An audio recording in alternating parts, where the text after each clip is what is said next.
composite shingles. They use some kind of metallic shingle. And it's a single composite shingle. Yeah, there's no asphalt over there. Build it to last If for you a ever very get, long time. if you ever get to Switzerland, check that out.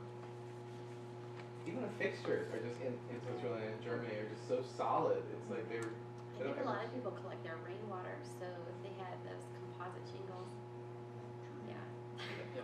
They even require your drain pipes and your gutters have to be copper. They figure the house should last for 100 years. Right. I figure if it doesn't last for 100 years, that's something wrong. Someone messed up badly. Amazing. But it's good if you can afford to buy it. Well, there's something I said. We used to, for a little while, and I don't mean to steal from your Q&A, No, but for a little while, a couple of months, I worked as a roofer on Nantucket, and I did real estate on Nantucket. And the historic homes that use slate shingles, you could pull the old slate shingles off and put new boards down, put the shingles back on. That's a There's 100-year nothing. roof. We could 100 years, but it could be 200 because no one really knows. They just last and last. And the slate, the shake shingles, the cedar shake was like 15 years at best, and then it would all be warped and twisted and mangled by that point. I guess I wonder when you go into a restoration project, how quickly you get to the point of saying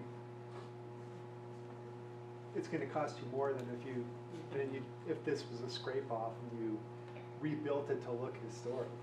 Yeah, I mean, we usually run stuff like on those historic jobs, and I'll bid them out on like a cost not to exceed, so the work's done on a time material basis, and then it's got a huge cushion to, it's going to be this much, and this is the max it's going to be, because there's so much stuff you can't see. If you tear a wall out, you're like, well, I never knew it was rotten or whatever. So it's kind of one of those things. Gotta hedge your bets, I guess.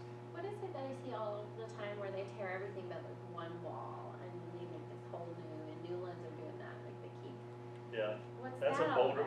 about? The Shadow Line Mall's in Boulder, and it's a remodel if there's one wall left. Okay. So if you leave one wall up. It's not a full scrape. Full scrape, yeah. I did a house off, when I first moved here, it was a framing a house, and it was off of Alpine, I believe. And I got there, and I've literally lived here for like 2 weeks, and there's like a wall just like sandwiched up between LVLs, hanging in like midair. There's no foundation. And I was like, man, what's going on? They're like, oh, it's a remodel. And so you're in Boulder then, I guess. So, yeah, it's something it's to do with like the shadow lines, because if you tear them back down, you can't shadow the next house next to you, and it's kind of a crazy concept. Yeah, I don't like that. It seems like they're going a bit nuts with building those big homes. Yeah. So if you're wondering what the beeping is, I'm just setting this to beep around at 4 minutes, so we know when we kind of start wrapping up. So any other questions for Josh? Thanks, Josh.